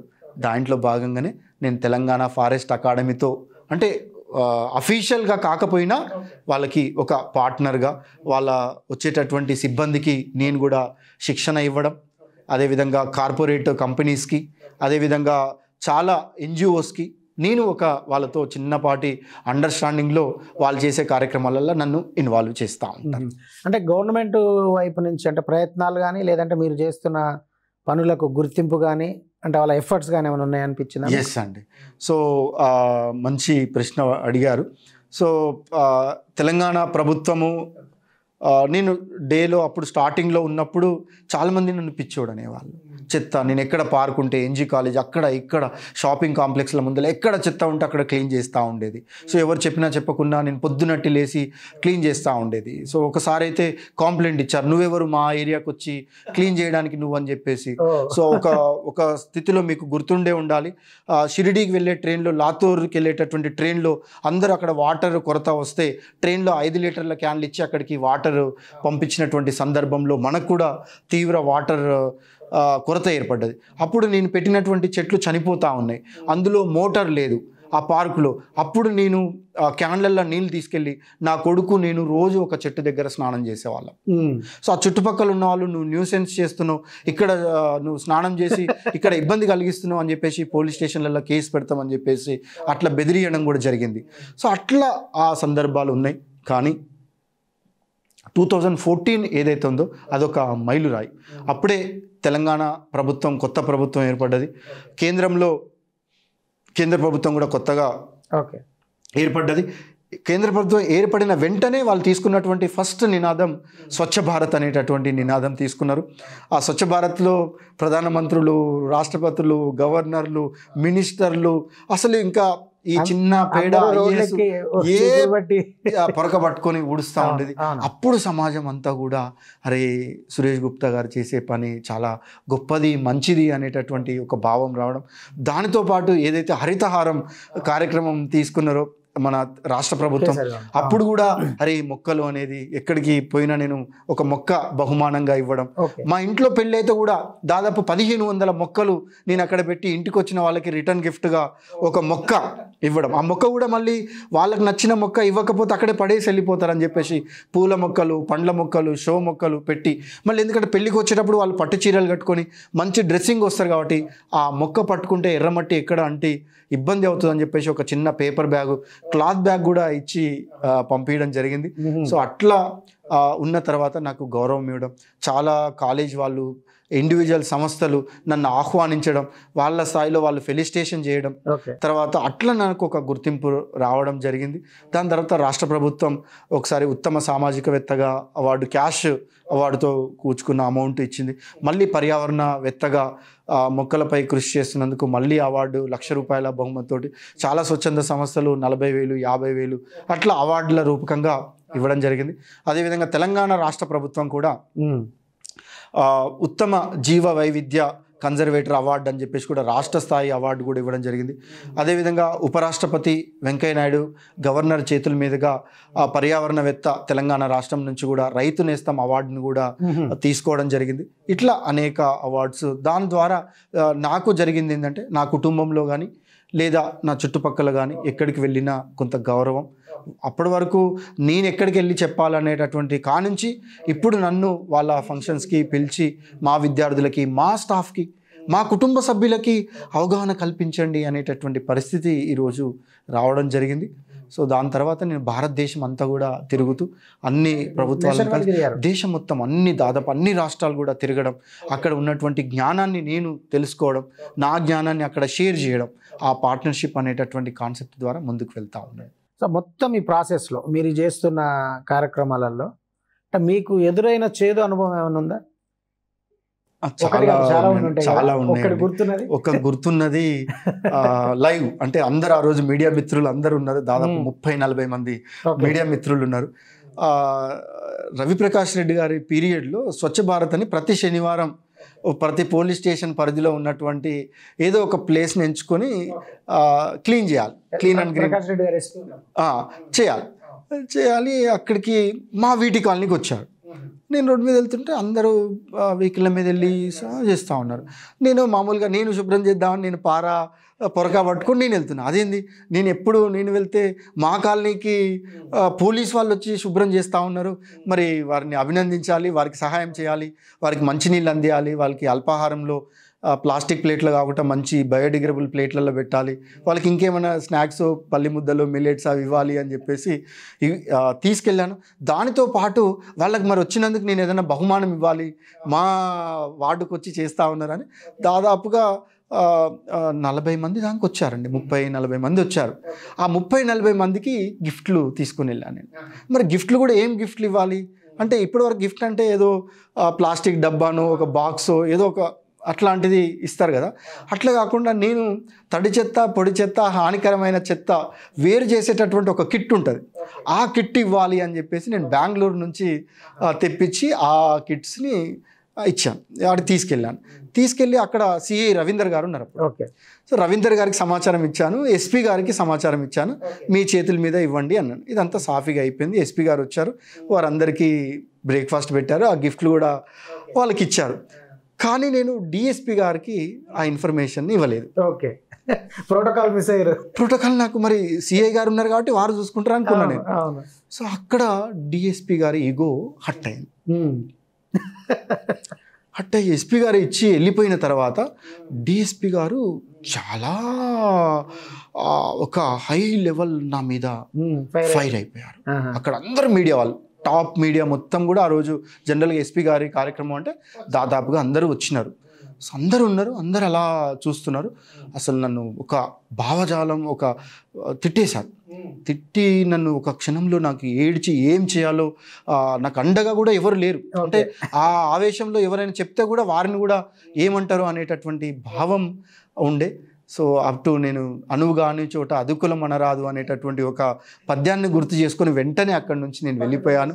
సో పోలీస్ కానిస్టేబుల్లకి, హెడ్ కానిస్టేబుల్లకి వారు ఒక హుకుం జారీ చేసి ఈ గిఫ్ట్లు ఎవరు మీరు తీసుకోవద్దు అని చెప్పేస్తే అక్కడే పడేసి అందరు వెళ్ళిపోయారు. మున్సిపాలిటీ ట్రాక్టర్ వచ్చి అవన్నీ కూడా తీసుకొని వెళ్ళిపోయింది. ఇది నాకు ఎదురైన ఒక అంటే ది బెస్ట్ అప్రిసియేషన్ ఏముంది? సరే ఇది ఓకే, ఇది ఒక బ్యాడ్ ఇన్సిడెంట్ అనుకుందాము, గుర్తుంచుకోకూడని జ్ఞాపకమైన కానీ మీకు గుర్తుంది. సో మీరు గుర్తుంచుకోదగిన అనుభవం అంటే ది బెస్ట్ అప్రిసియేషన్ ఏమొచ్చింది మీకు? సో చాలా అప్రిషియేషన్స్ ఉన్నా మళ్ళీ ఇదే నాకు గుర్తున్న అప్రిషియేషన్ కూడా అంతే. మళ్ళీ నాకు ఎవరైతే అప్పుడు ఉన్నటువంటి జైళ్ల శాఖ వికే సింగ్ గారు నల్గొండకు వచ్చినప్పుడు, సో వారు నేను చేసే అంశాలు వాటితోటి మాట్లాడాలన్న ప్రస్తావన వచ్చినప్పుడు క్యాంప్ ఆఫీస్లో వాళ్ళు రావడం, నన్ను కలవడానికి వారు టైం ఇవ్వడం, దాదాపుగా 45 నిమిషాలు వారు నాతో మాట్లాడారు. బయట ఎస్పీ గారు, జైలు సూపరింటెండెంట్ గారు, ఇదే డిఎస్పీ గారు వెయిట్ చేస్తూ ఉన్నారు. సుమారుగా గంట సేపు వెయిట్ చేశారు వాళ్ళు. అప్పుడు అదే డిఎస్పీ గారు రియలైజ్ అయ్యారు, ఏంటి సురేష్ గుప్తా ఇట్లా నేను ఒకరోజు ఆయనను అంతగానం నేను తిట్టినటువంటి సురేష్ గుప్తా ఒక డీజీ స్థాయి వ్యక్తి నల్గొండకు వచ్చి వారితో ఎంత సమయం కేటాయించి మేము ఇంతసేపు ఎండలో వెయిట్ చేస్తూ ఉన్నాం ఏంటి అని చెప్పేసి అప్పుడు తను రియలైజ్ కావడం. తను ట్రాన్స్ఫర్ అయ్యి వెళ్ళిపోతున్నటువంటి సందర్భంలో ఒక పెద్ద మీటింగ్ హాల్లో నేను ఒక మూలకు కూర్చొని ఉంటే ఆ వేదికకి మీ అందరికీ నేను ఒక గొప్ప వ్యక్తిని పరిచయం చేస్తా ఉన్నాను అని చెప్పి అతనే సురేష్ గుప్తా అని చెప్పి ఆ స్టేజ్ మీదకి నన్ను పిలిచి అందరి ముందల సారీ చెప్పి క్షమించు సురేష్, నేను అపార్థం చేసుకుని ఆ రోజు నేను చాలా ఇబ్బంది పెట్టాను, మళ్ళీ నేను రియలైజ్ అయ్యానని చెప్పేసి చెప్పడం, అది నాకు ఒక మంచి చాలా అప్రిషియేషన్స్ చాలా అనుభూతులు ఉన్నప్పటికీ ఎక్కడైతే నేను తిరస్కరించబడినానో అదే వ్యక్తి దగ్గర నేను స్వీకరించబడి అప్రిషియేట్ చేయబడడం అది నాకు ఒక మంచి ఇది అండి. సో ఇది మీ యాక్టివిటీకి సంబంధించిందే కానీ వ్యక్తిగతమైనది. అంటే మీరు మొత్తం ఇట్లా రోడ్ల మీద పడి ఉదయం నుంచి సాయంత్రం వరకు లేకపోతే అర్ధరాత్రి వరకు బయటలో తిరుగుతున్నారు. జీవిక ఎట్లా, మీ లైవ్లీవుడ్ ఎట్లా నడుస్తుంది? ఎస్ అండి, ఇది కుటుంబం అనేది చాలా ఇబ్బందికరమైనటువంటి పరిస్థితులకి వెళ్ళిపోయిందండి. సో ఒక స్టేజ్లో నా శ్రీమతి నా పెద్ద కొడుకుని హైదరాబాద్కి వెళ్ళి నువ్వు తీసుకురా అని చెప్పేసి నన్ను హైదరాబాద్కి పంపిస్తే నాకు పర్యావరణం ఏ స్థాయిలో నన్ను ఆవహించేసిందంటే నేను నా కొడుకుని మర్చిపోయి నేను ఒక కాలేజ్కి వెళ్ళి ధరిత్రి దినోత్సవం సందర్భంగా విద్యార్థులకి నేను ధరిత్రి దినోత్సవాన్ని ఎలా కాపాడుకోవాలనే మెసేజ్ ఇస్తూ ఉంటే నాకు ఫోన్ రింగ్ అయింది. సాధారణంగా ఇప్పుడు మనకి ఇంటర్వ్యూ అవుతున్న సందర్భంలో మనం ఏం చేస్తాం, సైలెంట్లో పెట్టి వస్తాం. కానీ అక్కడ మీటింగ్లో నేను ఆన్లో పెట్టి చెప్తా ఉన్నాను. ఫోన్ రింగ్ అయితే ఆఫ్ మామూలుగా జస్ట్ హోల్డ్ పెట్టేసి మళ్ళీ మీటింగ్, మళ్ళీ సెకండ్ టైం కూడా రింగ్ అయింది, మళ్ళీ జస్ట్ హోల్డ్లో పెట్టేసి మళ్ళీ కంటిన్యూ. థర్డ్ టైం రింగ్ అయిన వెంటనే నేను ఆ ఫోన్ని స్విచ్ ఆఫ్ చేసి పక్కకు పెట్టేశాను. పక్కకు పెట్టి నా ఉపన్యాసాన్ని నా యొక్క పిల్లలతో మాట్లాడడం ఇంటరాక్షన్ అయిపోయింది. సో 1 o'clockకి నా అయిపోయినప్పుడు సాధారణంగా మళ్ళీ ఫోన్ ఆన్ చేసి కాల్ బ్యాక్ చేశాను. కాల్ బ్యాక్ చేసి మీరు ఇలా ఫోన్ చేశారు ఎవరండి అంటే, ఏమో అండి అప్పుడు రోడ్డు మీద యాక్సిడెంట్ అయింది, బాబుకి యాక్సిడెంట్ అయితే ఐడి కార్డు మీద మీ ఫోన్ నెంబర్ ఉంటే చూసి చేశాను అన్నారు. ఇంకా నాకు ఒక క్షణంలో ఏమీ అర్థం కాలే. మరి ఎక్కడున్నారండి, ఏమైంది అంటే, మేము అక్కడి నుంచి వచ్చేసి 2.5 hours అయిందండి అని చెప్పారు. సో మీ పెద్ద బాబు యాక్సిడెంట్ అయింది. నేను మళ్ళీ ట్రేస్ అవుట్ చేయడానికి మళ్ళీ ఒక 1.5 hours నాకు పట్టింది, ఎక్కడున్నారు ఏమైంది తెలుసుకోవడానికి. సో మళ్ళీ నేను ట్రేస్ అవుట్ చేసేసరికి 1.5 అయింది. అప్పుడు నాకు తెలిసిన సమాచారం ఏంటంటే మా పెద్ద బాబు యాక్సిడెంట్ అయ్యి చనిపోయాడు. అవునా? 18 సంవత్సరాలు, కరెక్ట్గా 18 సంవత్సరాలు. బీటెక్లో ఉన్నారా? బీటెక్ ఫస్ట్ ఇయర్ అయిపోయింది, లాస్ట్ ఎగ్జామ్ ఆ రోజు. తీసుకొని రావాలి బాబుని, ఎగ్జామ్ రాయించి తీసుకొని రమ్మని నాకు ఒక 1000 రూపాయలు ఇచ్చి బస్ ఛార్జీలకు మా శ్రీమతి ఇచ్చి తీసుకొని రమ్మన్నది. సో నేను ఇది మిస్ చేసేసి నేను పర్యావరణ దాంట్లో ఆవహించేసి ఉన్నది కదా, నేను అక్కడ ఇది అయిపోయాను. ఒకవైపు భయం, బాధ, ఇంటికి నాకు మా అన్నయ్య ఈరోజు వస్తాడని ఎదురు చూస్తున్నా నా చిన్న కొడుకు ఏం చెప్పాలి, ఈరోజు నా కొడుకు వస్తున్నాడు అని ఎదురు చూస్తున్న నా భార్యకి నేను ఏం చెప్పాలి అనేటటువంటి ఒక పరిస్థితి నాకు భయంకరమైనటువంటి పరిస్థితి ఏర్పడ్డది. సరే నేను వచ్చాము, ఏదో జరిగిపోయింది. సో నేను బయటపడి నేను పర్యావరణమే ఇది అనుకున్నాను కాబట్టి నాకు ఏదైంది. కానీ నా శ్రీమతి దాంట్లో నుంచి తను ఇప్పటికీ బయటికి రాలే. దాని యొక్క మానసిక ప్రభావం వల్ల తన ఆరోగ్యం మీద తీవ్రమైనటువంటి ప్రభావం పడ్డది. తను ఆరోగ్యపరంగా ఆర్థికంగా తను చాలా ఇబ్బందులు ఎదుర్కొంటా ఉన్నది. అయినా కూడా మన భారతదేశంలో ఉన్నటువంటి గొప్పతనం ఏంటి అంటే వాటన్నిటినీ అధిగమించుకుంటూ ఆ స్త్రీ శక్తి ఏదైతే ఉందో తన పిల్లల్ని సవరించుకుంటూ తను నన్ను కుటుంబాన్ని సవరించుకుంటూ ఒక ముందుకు వెళ్ళేటటువంటి పరిస్థితి ఆమె చేస్తున్నారు. తను ఒక సెటిల్డ్ జాబ్ కాకపోయినా ఒక గెస్ట్ ఫ్యాకల్టీగా కొంత ఆర్థికాన్ని ఇచ్చేస్తూ కుటుంబాన్ని పిల్లల్ని నన్ను సంరక్షించుకునేటటువంటి పోషించుకునేటటువంటి పని తను చేస్తూ ఉన్నది. సార్ ఫైనల్గా మనం ముగించే ముందు అంటే మీరు ఇప్పుడు 10-12 సంవత్సరాలుగా చేసుకొస్తున్న యాక్టివిటీ ఒక ఎత్తు, అంటే మీరు ఇంకేం చేయబోతున్నారు భవిష్యత్తులో? అంటే ఇదే మార్గంలో పయనిస్తూ ఇంతవరకే పరిమితం అవుతారా, ఇంకేమైనా ప్లానింగ్స్ ఉన్నాయా మీకు? ఇప్పటి వరకు నాకు చేసేటటువంటి కార్యక్రమాలకి ఒక చేస్తాడు అంతే, గుప్తా గారు ఈ పని చేస్తాడు, మంచి పనే, కానీ దాన్ని ఆచరించుకోవడంలో ఇంకా త్వరితగతిన వాళ్ళు చేయట్లేరు. అది ఒక స్వచ్ఛంద సంస్థ కావచ్చు, మీడియా కావచ్చు, ఇంప్లిమెంటేషన్ వైపు ఫెయిల్యూర్ ఉంది. అందరూ సమాజాన్ని మార్చాలనుకుంటున్నారు, కానీ వాళ్ళ సంస్థ మారాలని కానీ వాళ్ళు మారాలని కానీ ఎవరు అనుకోవడం లేదు. ఉదాహరణకి చాలా ఇప్పటికీ పొల్యూషన్ కంట్రోల్ బోర్డు కంపెనీ కావచ్చు, ఇప్పటికీ ఫారెస్ట్ డిపార్ట్మెంట్ కంపెనీ కావచ్చు, ఇప్పటికీ రాష్ట్ర ప్రభుత్వాలు కావచ్చు, కేంద్ర ప్రభుత్వాలు కావచ్చు, వాళ్ళు చేసేటటువంటి నిర్వహించేటటువంటి కార్యక్రమాలలో ఆ త్రికరణ శుద్ధి అనేది చాలా అల్పంగా ఉన్నది. ఇప్పటికీ ఏ ప్రోగ్రాం చూసినా ప్లాస్టిక్ వాటర్ బాటిల్లే మనకి అక్కడ నిదర్శనం ఇస్తూ ఉన్నాయి. ఇప్పటికీ ఎక్కడ మిల్లెట్ ఫుడ్ని ఏ ప్రోగ్రాంలలో కూడా మిల్లెట్ ఫుడ్ని భోజనంగా పెట్టడానికి సాహసించడం లేదు. సో కాబట్టి నేను ఈ 14 సంవత్సరాల నుంచి ఏదైతే నమ్మానో, లైఫ్ స్టైల్ ఫర్ ఎన్విరాన్మెంట్, పర్యావరణ పరిరక్షణ అనేది నినాదం కాదు, అది ఒక జీవన విధానం అని చెప్పేసి నమ్మాను. ఆ నమ్మి కార్యక్రమాలు చేసి నేను ఆచరిస్తూ ఉన్నాను. ఇప్పటి వరకు దానికి ఒక ఐడెంటిటీ లేదు, సైంటిఫిక్ ఐడెంటిటీ లేదు. ఉన్నా కూడా అక్కడ ఒక ఐడెంటిటీ ఉంది, కానీ ఈ నేను చేసే మొత్తం కార్యక్రమాలకి ఒక సైంటిఫిక్ ఐడెంటిఫికేషన్ లేదు. కానీ ఎప్పుడైతే మన ప్రైమ్ మినిస్టర్ గ్లాస్గో నగరంలో COP26 వేదిక మీద మాట్లాడారో, అప్పుడు వారు ఈ ప్రపంచానికి భారతదేశం ఒక మంత్రాన్ని ఇస్తుంది. ఆ మంత్రం పేరే LIFE, life style for environment. పర్యావరణ పరిరక్షణ అంటే డిస్ట్రక్షన్ మైండ్తో కాకుండా మైండ్ఫుల్గా ఆలోచించి ప్రతిరోజు ఉదయం ఒక పని చేసే ముందు ఇలా కాకుండా నేను ఇలా ఏమైనా చేయగలనా, ఈ 26 జనవరికి నా యొక్క జాతీయతను, నా యొక్క దేశ భక్తిని నిరూపించుకోవడానికి ఒక ప్లాస్టిక్ జాతీయ జెండా కాకుండా నేను ఒక ఖాదీ చేనేత వస్త్రాలు ధరించి నా యొక్క జాతి పట్ల, దేశం పట్ల గౌరవాన్ని ఏమైనా నిరూపించుకోవచ్చా? నేను జంక్ ఫుడ్ తినడం కాకుండా మిల్లెట్ ఆహారాన్ని, గో ఆధారిత వ్యవసాయం ద్వారా ఉత్పత్తి అయినటువంటి ఆహార పదార్థాలని ఆహారంగా తీసుకొని నా యొక్క దేశం పట్ల నాకున్నటువంటి గౌరవాన్ని, నాకున్నటువంటి ఒక నమ్మకాన్ని నేనేమన్నా చూయించుకోగలుగుతానా? అట్లా ప్రతి పని చేసే ముందు ఆలోచించాలని మిషన్ లైఫ్ ప్రాజెక్ట్ ఇంట్రడ్యూస్ చేస్తే United Nation general secretary Antonio మెనో గారు ఇనాగ్రేట్ చేసి భారతదేశంలో చేశారు. ఇప్పుడు దానికి మిషన్ లైఫ్ అనేటటువంటి కార్యక్రమం వచ్చి భారతదేశం అంతా, ప్రపంచమంతా అది చేస్తూ ఉన్నది. ఇప్పుడు నాకు కొంత ధైర్యం వచ్చినది. అనేక సంస్థలు మేము ఇది చేస్తున్నాం, ఇంకా మేము ఏ రకంగా చేయాలనేది నన్ను పిలవడం జరుగుతూ ఉంది.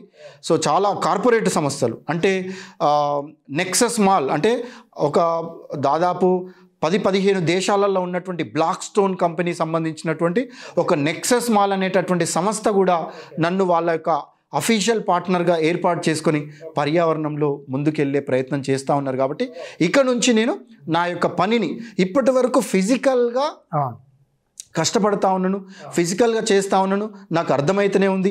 ఆల్రెడీ నా భుజాలు మొత్తం కూడా పెయిన్ఫుల్ అవుతూ ఉన్నాయి, బాడీ కూడా కొంత సహకరించడం అనేది పెయిన్ అవుతూ ఉంది. వాటన్నిటినీ భరిస్తూ ఉన్నాను. ఎక్కడ నేను ఇంట్లోకి వెళ్ళినప్పుడు పెయిన్ అని కూర్చోవడం కానీ ఇబ్బందిగా ఉన్న పరిస్థితులు ఏర్పడితే వాళ్ళు తట్టుకోలేరు, మరి ఎందుకు ఉండు అని చెప్పేసి అంటారు.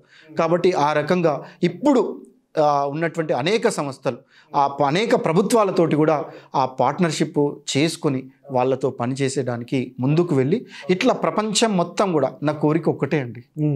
ఇప్పటి వరకు ఒక 3 లక్షల మందిని పర్యావరణానికి మేలు చేసే వాళ్ళని నేను అభినందించాను.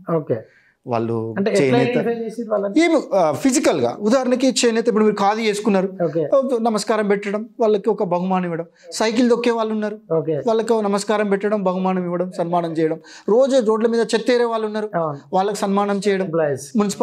మున్సిపాలిటీ ఎంప్లాయీస్ శాలరీ తీసుకొని వాళ్ళు క్లీన్ చేస్తున్నారు, కానీ చెత్త ఏరుకునే వాళ్ళు, వాళ్ళకి ఏ శాలరీ రాదు. లైవ్లీహుడ్, జీవనం కోసం మారుమూరు టార్చ్ లైట్ లాగా భూతద్దాలు పెట్టుకొని మూలలో ఉన్నటువంటి ప్లాస్టిక్ని సేకరించి సాయంత్రం వరకు 300 రూపాయలు అవి అమ్మి 300ల్లో మళ్ళీ 100 రూపాయలు క్వార్టర్కు పెట్టి ఆ బాధని మర్చిపోవడానికి వారు చేస్తూ ఉన్నారు. అట్లా కూడా ఈ దేశ ఆర్థిక వ్యవస్థని, రాష్ట్ర ఆర్థిక వ్యవస్థని వాళ్ళు నడిపిస్తూ ఉన్నారు. వాళ్ళు 100 రూపాయలు పెట్టి క్వార్టర్ వాళ్ళు ఖరీదు చేస్తే దాదాపుగా 40-50 రూపాయలు ప్రభుత్వానికి ఆదాయం వస్తే మళ్ళీ జీతాల రూపకంగా, సంక్షేమ పథకాల రూపాల్లో మనం ఖర్చు పెడతా ఉన్నాం. కానీ అతన్ని పర్యావరణవేత్తగా అతన్ని మనం గుర్తించడం లేదు. చెత్త ఏరుకునే వాళ్ళందరినీ నేను చెత్త ఏరుకోవచ్చు, సోలార్ కరెంటు పెట్టుకోవచ్చు, సైకిల్ దొక్కోవచ్చు, చేనేత ఖాదీ పెట్టుకోవచ్చు, ఇంట్లో కూరగాయలు వేసుకోవచ్చు, ఆర్టీసీ బస్సు ఎక్కొచ్చు, రైలు ఎక్కొచ్చు. వీళ్ళందరినీ కూడా నేను నిశ్శబ్దపు పర్యావరణవేత్తలుగా కీర్తిస్తూ ఉంటా. Silent environmentalist. తను ప్రచారం చేయడు, తను మాత్రం ఆచరిస్తాడు. ఇప్పుడు ఈ సమాజానికి కావాల్సింది ఏంటి? ఉపన్యాసాలు ఇచ్చి, మీటింగులు పెట్టి అక్కడ చేసే వాళ్ళతో పాటు వాళ్ళు కూడా కావాలి, వాళ్ళతో పాటు ఆచరణ ఇచ్చేటటువంటి కావాలి. మళ్ళీ పర్ఫెక్ట్గా చేసే 10 మంది కంటే అన్పర్ఫెక్ట్గా నేను చేసే లక్షల మంది కావాలి. ఈయన పర్ఫెక్ట్గా చేసే వాళ్ళే నాకు కావాలంటే అది పర్ఫెక్షన్ ఎప్పటికీ రాదు. నేను కూడా పర్ఫెక్షన్ లేను, నేను చాలా తప్పులే చేస్తా ఉన్నాను. అయినా కూడా అన్పర్ఫెక్ట్గానైనా అటెంప్ట్ చేయాలి, అన్పర్ఫెక్ట్గానైనా ప్రయత్నం చేయాలి, ఆచరించాలి. అట్లాంటి సమాజం, అట్లాంటి మనసులు కావాలి. చివరిగా ఇంతకుముందు కూడా చెప్పాను, మళ్ళీ ఇప్పుడు చెప్తున్నాను, నేను ఎవరిని మార్చడానికి ప్రయత్నం చేయట్లేను. కేవలం నా ప్రయాణాన్ని ఆచరిస్తూ సాగిస్తూ ఉన్నాను. ఆచరణలు కూడా మనం రామాయణంలో తీసుకుంటే అడవి నుంచి శ్రీరామచంద్రుడు నడుచుకుంటూ వెళ్తూ ఉంటాడు. వెళ్తుంటే తన పాద ధూళి తాకి బండరాయిగా ఉన్నటువంటి అహల్యాదేవి శాప విముక్తి పొందుతుంది. సో ఇట్లా ఈ సమాజంలో కూడా మనుషులల్లా ప్రకృతి అంటే ప్రతి మనిషి మనసులో ఉంది. కాకపోతే ఆధునికత వల్ల, పాశ్చాత్య మోడర్నైజేషన్ వల్ల మనది అది కప్పబడింది. మళ్ళీ ఎవరో ఒకరు కొంచెం టచ్ చేసినా అది మళ్ళీ బయటికి వచ్చేస్తుంది, అలానే ఈరోజు మనం అందరం సిరిధాన్యాలకి ఈజీగా కన్వర్ట్ అవుతున్నాం. జొన్న రొట్టెలు, లంబాడి సోదరి మండలి ఊరు నుంచి వచ్చేసి ఇక్కడికి వచ్చి మనకి జొన్న రొట్టెలు తయారు చేసి ఇస్తున్నారు. ఈరోజు మనకి చాలామంది చేస్తున్నారు. కాబట్టి వాళ్ళందరూ కూడా పర్యావరణవేత్తలే. సో అట్లా మిల్లెట్స్ చేసేవాళ్ళు కానీ ఆ రకమైనటువంటి ఈ 3 లక్షల మందిని, దీన్ని నా కోరిక ఏంటంటే ప్రపంచంలో ఉన్నటువంటి ఏ మూలలైనా ఉండనియండి, మంచి పని చేసే వాళ్ళందరినీ అభినందించి సన్మానించాలనేదే నా కోరిక. దానికి టెక్నాలజీని వాడుకోవాలి. చాలా మీరు అనొచ్చు, మీరు ప్రపంచంలో ఉన్నాయని, అమెరికాలో ఉన్నాయని మీరు ఎట్లా అభినందిస్తారు? ఏముంది అక్కడ? నేను ఒక చిన్న సోషల్ మీడియాలో వేస్తాను, వాళ్ళు నాకు పంపిస్తారు, నేను ఇవి వాడుతున్నాను. అట్లా వాళ్ళకు ఒక చిన్న బుక్ చేసేసి అక్కడ ఉన్నదే పేమెంట్ చేస్తే వాళ్ళ ఇంటికి డెలివరీ అయిపోతుంది. సో ఆ రకంగా ఈ కన్క్లూజన్లో ఈ సమాజం మొత్తం కూడా ఒక స్వచ్ఛమైనటువంటి సమాజం ఉండాలి. ఆ స్వచ్ఛమైన సమాజాన్ని రాబట్టడం కోసం ఒక అద్భుతమైన మంచి సమాజం అనే కొండని నా జీవితం అనేటటువంటి ఒక దారంతో కట్టి లాగుతున్నాను. వస్తేనేమో అద్భుతమైన సమాజం వస్తుంది, పోతేనేమో వెంట్రుక లాంటి జీవితం సమాప్తం అవుతుంది. దాని గురించి పెద్దగా బాధపడేది ఏం లేదని చెప్పేసి ఆ ఆలోచనతో ముందుకు వెళ్తా ఉన్నాను. ధన్యవాదాలు గుప్తా గారు. మీ ఆశయం, మీ ఆకాంక్ష నెరవేరాలని కోరుకుంటూ, మిత్రులారా, ఇది పర్యావరణం అన్నది నేను ముందుగా చెప్పినట్టే కేవలం మొక్కలు నాటడానికో లేకపోతే ప్లాస్టిక్ వాడకుండా ఉండడానికో మాత్రం పరిమితమైంది కాదు. ఇది పూర్తిగా మన జీవన విధానంలోనే ఉండాలి. మన డే టు డే యాక్టివిటీస్, మన నిద్ర లేచింది మొదలు నిద్రపోయే వరకు చేసే యాక్టివిటీలోనే ఒక పర్యావరణ పరిరక్షణ అనే వ్యవహారం అనేది ఉండాలని సురేష్ గుప్తా గారు చెప్తున్నారు. అదేవిధంగా ఆయన ప్రపంచం నలుమూలలో ఉన్న వ్యక్తుల్ని, అంటే పర్యావరణం కోసం పాటుపడుతున్న వారిని అభినందించాలి, లేదంటే వారిని సన్మానించాలని కోరుకుంటున్నారు. ఆయన కోరిక నెరవేరాలని ఆశిస్తూ, గుప్తా గారి జీవన శైలిని కొంతమంది అయినా ఆచరించగలిగితే మా ఈ మైక్ టీవీ ఇంటర్వ్యూ సఫలమైనట్టుగా భావిస్తాం.